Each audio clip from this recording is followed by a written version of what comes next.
Look back एक ऐसी कहानी है जिसमें हमें पछतावा और मूविंग ऑन का दर्द दिखाया जाता है जो किसी व्यक्ति को खो देने के बाद महसूस होता है। उस व्यक्ति के बारे में आने वाले उदासी से भरे खोखले विचार जो हमें आत्म आलोचना करने पर मजबूर कर देते हैं। इस मूवी में दो लड़कियों की कहानी दिखाई जाती है, फुजिनो और क्योमोतो। दोनों के इंटरेस्ट सेम होते हैं पर उनकी पर्सनालिटी काफी अलग होती है। फुजिनो एक टैलेंटेड लड़की है जो बहुत ही अच्छी मांगा ड्रॉ करती है। उसकी मांगा स्कूल के न्यूज़पेपर में आती है, लोग उसकी तारीफ करते हैं और इसी वजह से वो लगातार नई मांगा बनाती रहती है। पर एक दिन स्कूल के न्यूज़पेपर में एक और लड़की क्योमोतो की मांगा छपती है और वहीं से फुजिनो की जिंदगी बदल जाती है। मांगा ड्रॉ करना ही फुजिनो की पहचान थी और जब वही चीज उससे छीन ली जाती है तो वो अंदर से टूट जाती है, पर फिर संभलने की कोशिश करती है। फुजिनो और ज्यादा प्रैक्टिस करती है पर फिर भी वो क्योमोतो जितनी अच्छी नहीं बन पाती।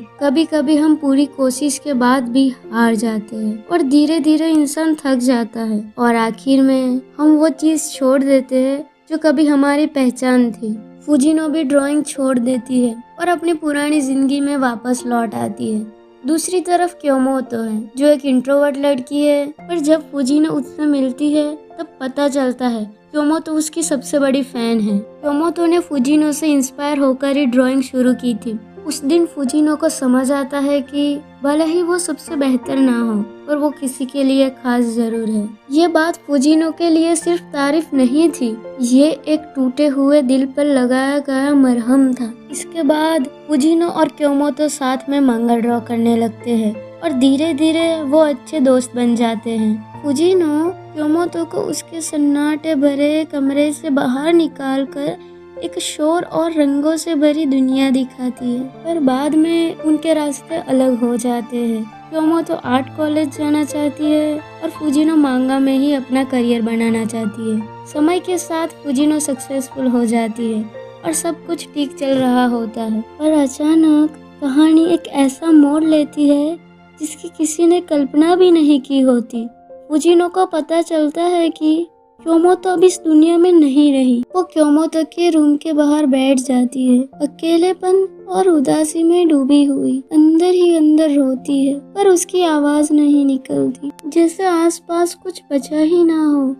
वो अंधेरे गहरे भंवरों में खो जाती है। फुजिनो सोचती है काश मैंने क्योमोतो को कमरे से बाहर आने के लिए नहीं उकसाया होता तो वो आज जिंदा होती। ये स्टोरी हमें महसूस कराती है कि जब हम किसी खास व्यक्ति को खो देते हैं तब हम सच्चाई को नहीं मान पाते और उसे नजरअंदाज करने के लिए हम व्हाट इफ की दुनिया में खो जाते हैं और अपने ही हल्के लगने वाले विचारों के बोझ तले दब जाते हैं, पर असल में गलती हमारी होती ही नहीं। आखिर में फुजिनो ये बात समझ जाती है